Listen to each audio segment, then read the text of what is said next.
É um prazer ter vocês aqui com a gente para mais uma conversa que, olha, promete ir fundo. Com certeza, Luna. Hoje a gente vai assim mergulhar numa obra que, nossa, mexe com a gente de um jeito muito, muito particular. Estamos falando de A Metamorfose do Franz Kafka. Isso, um livro curtinho, né? Mas com um impacto, assim, gigantesco. Gigantesco e às vezes bem desconcertante, né, Luna? É aquele tipo de história que fica na cabeça, ecoando, muito tempo depois que você termina de ler. Totalmente. E a premissa, né? A ideia inicial já é um soco no estômago. Exato. Então, a nossa conversa hoje vai usar como base uns materiais que resumem a trama, exploram um pouquinho a vida do Kafka, que, nossa, já é um universo por si só, e também destacam os grandes temas que ele meio que joga na nossa cara com essa história. É isso aí. A gente quer entender por que a metamorfose continua tão relevante, né? Mesmo depois de tanto tempo. E olha, se você ficar curioso, quiser ter experiência completa, sentir o impacto direto da escrita do Kafka, tem um link para comprar o livro na descrição, tá? Além de você mergulhar na obra original, ajuda demais o nosso projeto aqui a continuar trazendo essas discussões. Fica a dica. Boa, Caio. E olha só, o ponto de partida, como você mesmo disse, é chocante. Gregor Samsa, um cara comum assim, acorda um dia e... E não é mais ele. Não é mais humano. Exato, virou um inseto monstruoso. Mas o que me pega logo de cara, Caio, e eu acho que já diz muito sobre o que o Kafka quer discutir, é a reação dele, a primeira reação. Verdade. Pensa bem. O cara acorda transformado na coisa mais bizarra que dá para imaginar. Um absurdo completo. E qual é a primeira preocupação dele? O trabalho. Incrível, né? Ele tá ali preocupado com o despertador que não tocou, com o trem que ele vai perder, com a bronca que vai levar do chefe. É quase cômico se não fosse tão trágico, né? Pois é, essa reação já planta a semente de toda a discussão sobre alienação, você não acha? Tipo, o sistema tá tão dentro da cabeça dele que a preocupação com a engrenagem, com o emprego, passa por cima do colapso da própria identidade. Perfeito. E para a gente entender melhor de onde vem essa visão de mundo tão peculiar, vale a pena a gente olhar um pouquinho para a figura do Kafka. Quem era esse cara que criou algo tão perturbador? Com certeza, Franz Kafka. Ele nasceu em Praga, né, em 1883. Naquela época, Praga fazia parte do Império Austro-Húngaro. Era uma mistura de culturas ali. Sim, ele era de família judaica, de classe média, mas falava alemão num ambiente onde a maioria falava tcheco. Já começa por aí, talvez, uma sensação de não pertencer totalmente. Sem dúvida. E essa é uma sensação parece que acompanhou ele a vida toda. As fontes que a gente tem, os textos sobre ele, destacam muito a relação com o pai, o Hermann Kafka. Uma figura, assim, bem difícil. É o que dizem, né? Autoritário muito pragmático, comerciante, que não entendia muito bem ou não valorizava a sensibilidade do filho, essa coisa mais artística. Exato. Tem aquela famosa carta ao pai, né, que o Kafka escreveu, mas acho que nunca entregou. Ali fica muito clara essa tensão, essa mágoa. E soma a isso a frustração com a vida profissional. Ele estudou direito, né? Parece que mais para agradar a família do que por vontade própria. Uma companhia de seguros, um trabalho burocrático que ele detestava, pelo visto, mas que dava lá a segurança financeira. E as histórias são de que ele escrevia meio escondido, né? Muitas vezes de madrugada, depois de um dia cansativo no escritório. Quase como se fosse uma vida dupla. Uma vida dupla. E marcada por um sentimento constante de inadequação, de culpa, de ansiedade. Ele se sentia meio esmegado, parece. E é incrível como essas angústias pessoais dele viram a matéria-prima para a literatura, né? Não que seja uma autobiografia direta, claro, mas ele transforma isso em metáforas muito poderosas. Totalmente. Aquela sensação do indivíduo perdido em labirintos de burocracia, que nem o processo, a dificuldade de se comunicar, a solidão, a culpa sem motivo aparente, tá tudo lá na obra dele. E pensar que a gente quase perdeu tudo isso, porque o Kafka morreu super jovem, né, com 40 anos, em 1924, de tuberculose. Sim. E antes de morrer, ele pediu para o amigo mais próximo, o Max Brod. Para queimar tudo, todos os manuscritos que não tinham sido publicados. Que loucura! Isso incluía o processo, o castelo, um monte de coisa. Felizmente para nós, né? E para a literatura mundial, o Max Brod tomou uma decisão, olha, corajosa, E controversa também na época, ele não obedeceu o amigo. Ignorou o pedido, organizou tudo e publicou depois da morte do Kafka. Exato. E graças a ele, o Kafka virou esse gigante que a gente conhece hoje. E o termo kafkiano, né, entrou para o nosso vocabulário. É verdade. A gente usa kafkiano para descrever justamente essas situações que ele explorava. Absurdas, opressivas, que parecem não ter lógica nenhuma, onde a pessoa se sente impotente diante de um sistema, de forças que não entende e que não controla. Uma sensação que, infelizmente, ainda parece muito familiar hoje em dia, né, no mundo moderno. Totalmente. E essa sensação está no coração de A Metamorfose, que foi publicada lá em 1915.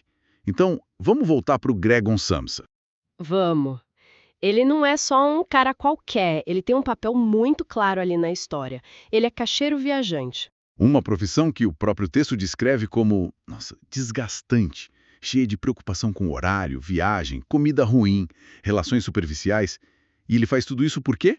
Pela família. Ele é o único que sustenta os pais, que já são mais velhos, e parecem meio acomodados ou talvez incapacitados, e a irmã mais nova, a Gretchen. E ele carrega o piso financeiro da casa nas costas e talvez sonhando um dia em quitar as dívidas do pai, poder fazer outra coisa da vida. É nesse cenário que vem aquela frase de abertura, uma das mais famosas e impactantes da literatura mundial, eu diria. Aquela: certa manhã, ao despertar de sonhos intranquilos, Gregor Samsa descobriu-se transformado na sua cama num monstruoso inseto. Ponto.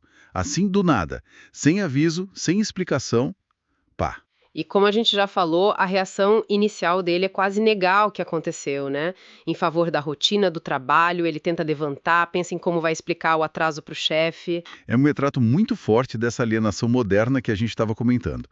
A identidade dele estava tão grudada na função de trabalhador, de provedor, que mesmo quando a realidade pessoal dele desmorona de um jeito tão grotesco, a lógica do trabalho ainda grita mais alto. É assustador pensar nisso. Completamente. E a partir daí, claro, a vida dele muda de forma radical. Ele não consegue mais sair do quarto, fica preso ali. Pegava ele a identidade antiga. Primeiro, o mais óbvio, perde o emprego. A fonte do valor dele para a família some. Depois, a comunicação. A voz dele muda, vira um ruído estranho, animalesco, que ninguém entende. Ele tenta falar, mas só saem uns sons que assustam os outros. A ponte da linguagem, né? Que é tão importante pra gente como ser humano social. Essa ponte é destruída. E o mais cruel, talvez, Caio, seja a perda do laço afetivo com a família. Justamente aqueles por quem ele se sacrificava tanto. É aqui que a história fica especialmente sombria, você não acha? Sem dúvida. A dinâmica da família é o palco principal onde essa desumanização acontece, onde ela se revela. No comecinho, a irmã, a Gretchen, até mostra alguma compaixão, né? É ela que entra no quarto, leva a comida para ele, mesmo que com um nojo cada vez maior, tenta limpar um pouco o espaço. Tem um restinho de cuidado ali. Mas não dura, né? Não dura mesmo. Conforme o tempo vai passando, a situação se arrasta e a percepção da família muda completamente. A Gretchen, que era a mais próxima, começa a falar dele como aquilo. Nossa. Ela chega a dizer que eles precisam se livrar daquilo, que aquilo não pode ser o Gregor. É uma rejeição, assim, brutal. E o pai? A hostilidade dele é bem clara, né? Tem aquela cena terrível que ele persegue o Gregor pela casa e começa a jogar maçãs nele. Sim, uma das maçãs fica presa nas costas do Gregor, inseto, inflama, infecciona, e isso acelera a piora dele. É uma violência paterna chocante. Já a mãe parece dividida entre o horror de ver o filho daquele jeito e um restinho de sentimento maternal. Mas ela é frágil, desmaia quando vê ele, evita o contato. No fim das contas, o lar, a casa que o trabalho do Gregor sustentava, vira para ele uma prisão. Um lugar de medo, de vergonha, de solidão absoluta. É interessante como o espaço físico vai mudando também, né? O quarto dele vai sendo abandonado, vira tipo um depósito de entulho. Exato. Tiram os móveis para ele ter mais espaço para rastejar. Uma tentativa talvez bem intencionada da irmã, no início, mas que ele sente como mais um passo para longe da humanidade dele, perdendo as coisas pessoais. Puxa. E aqui, no meio dessa conversa sobre essa transformação toda, deixa eu só dar um toque rápido. Se você está curtindo essa viagem pelo universo do Kafka com a gente, não esquece de seguir o Som das Ideias aí no seu aplicativo de podcasts preferido, tá? Isso aí. E se estiver ouvindo a gente pelo YouTube, aproveita e clica no botão de inscrição, ativa o sininho para não perder nenhum episódio novo. Ajuda a gente a continuar esse papo. Valeu! Voltando à família do Gregor. Essa mudança toda de atitude deles levanta uma questão central e bem desconfortável, que o Kafka parece colocar na mesa. Será que o afeto ali era de verdade? Ou estava condicionado à utilidade do Gregor? É a grande questão, né? Enquanto ele era o provedor, o homem da casa que trazia o dinheiro, ele tinha um lugar ali. Talvez não um lugar de conexão emocional profunda, mas um lugar funcional. E a partir do momento que ele vira um fardo, um problema, um inseto inútil, Aí parece que qualquer restinho de amor ou mesmo de consideração o evapora. Vira nojo, vira pragmatismo. é uma visão bem cínica das relações familiares, mas que, infelizmente, a gente vê ecos na realidade às vezes, né? A pressão da grana, a dependência. Kafka parece sugerir que isso pode corroer até os laços mais íntimos, transformar tudo numa espécie de transação disfarçada. Exatamente. E o final da história só reforça essa impressão de um jeito assim brutal. O Gregor cada vez mais sozinho, isolado, machucado, provavelmente deprimido, e sem comer ele para de se alimentar, como se aceitasse o próprio fim, ele morre. Sozinho no quarto. Uma morte silenciosa, quase patética.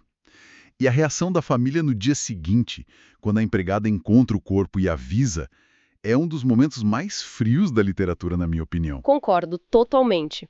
Não tem luto, não tem aquela tristeza profunda que você esperaria. A palavra que define a reação deles é alívio. Alívio. É chocante. Eles se sentem livres. A primeira coisa que fazem é agradecer a Deus.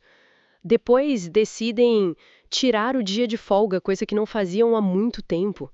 Saem para passear no campo. E nesse passeio, eles não falam sobre o Gregor que morreu. Falam sobre o futuro.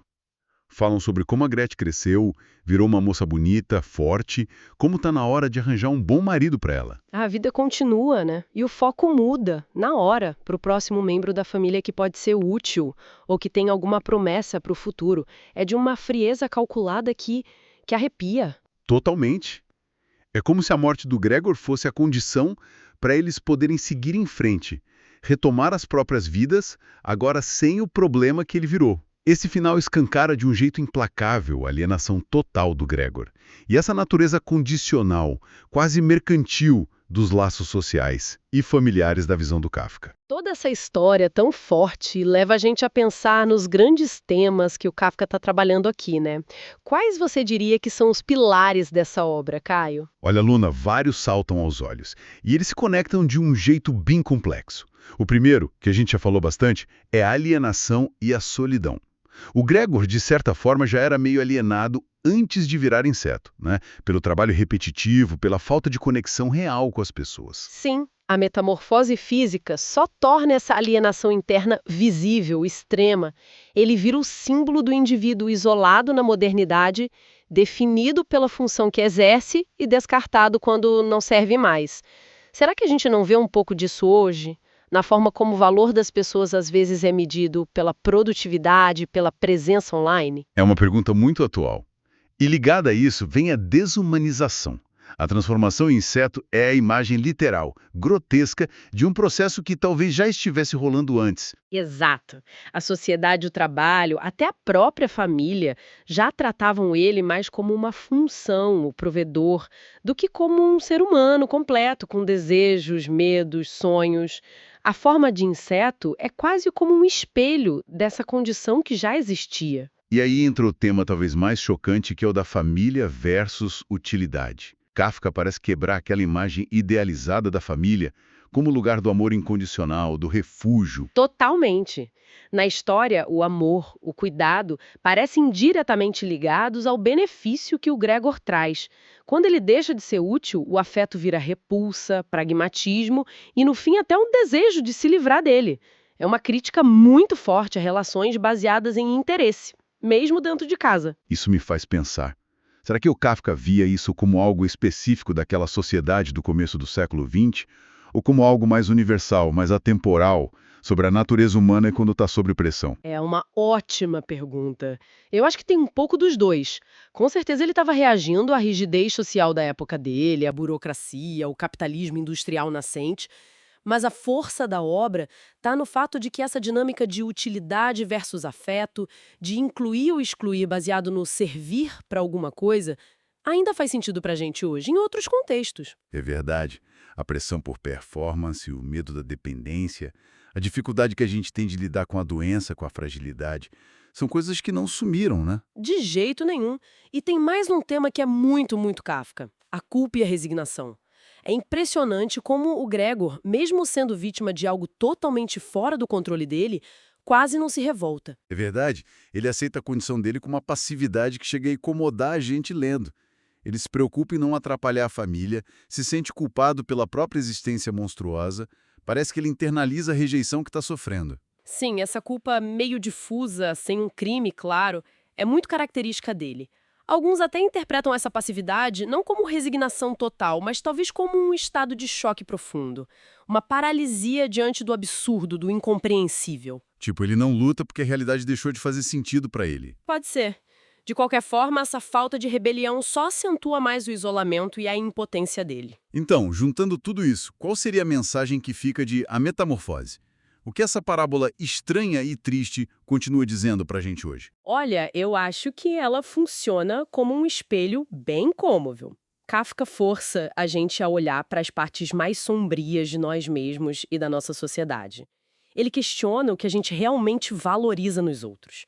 É a pessoa em si, a capacidade dela de sentir, de se conectar, ou é a função, a utilidade, a capacidade de produzir, de se encaixar no que esperam dela? A história mostra como a nossa empatia pode ser frágil, né? Quando a gente se depara com o que é diferente, inútil, monstruoso. Exatamente. E essa monstruosidade, como a história meio que sugere no final, talvez não estivesse só no Gregor transformado, né? A reação da família, a frieza deles, a incapacidade de amar além da conveniência, isso também não é uma forma de monstruosidade? Uma perda de humanidade? Perfeito. Essa é a grande virada para a reflexão que a obra deixa para a gente, especialmente no final. A metamorfose nos larga com essa pergunta que fica martelando: quem realmente se desumanizou ali? Foi o Gregor que perdeu a forma humana, mas talvez tenha mantido alguma consciência, alguma sensibilidade até o fim? Ou foi a família, que manteve a forma humana, mas perdeu a capacidade de ter compaixão, de reconhecer o outro como um fim em si mesmo, e não só como um meio? Uau, é pesado, mas é muito poderoso. Exploramos hoje, então, essa obra-prima que é A Metamorfose de Franz Kafka.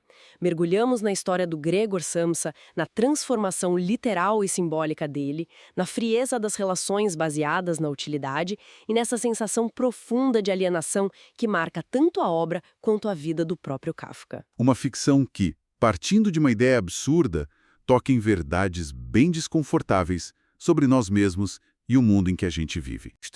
Mas será que a verdadeira metamorfose, a perda da essência humana, não aconteceu de um jeito mais quieto e talvez mais devastador naqueles que estavam em volta dele, naqueles incapazes de oferecer amor ou empatia para além da função social? O que, no fim das contas, define a gente como humano aos olhos dos outros e, mais importante talvez, aos nossos próprios olhos, quando a gente se depara com aquilo que não entende, que incomoda ou que a gente considera inútil. Uma pergunta para levar para casa e pensar a respeito. Com ela, a gente encerra a nossa conversa de hoje aqui no O Som das Ideias. Se você curtiu o episódio, não deixe de seguir o podcast. E se puder, compartilha com alguém que você sabe que ama livros e boas reflexões. Ajuda muita gente. E lembrem-se que o link para comprar Metamorfose e ler a obra na íntegra tá lá na descrição, tá? É um jeito de apoiar o nosso trabalho e de se aprofundar ainda mais nesse universo fascinante do Kafka. Muito obrigada pela companhia e até a próxima. Até lá, pessoal!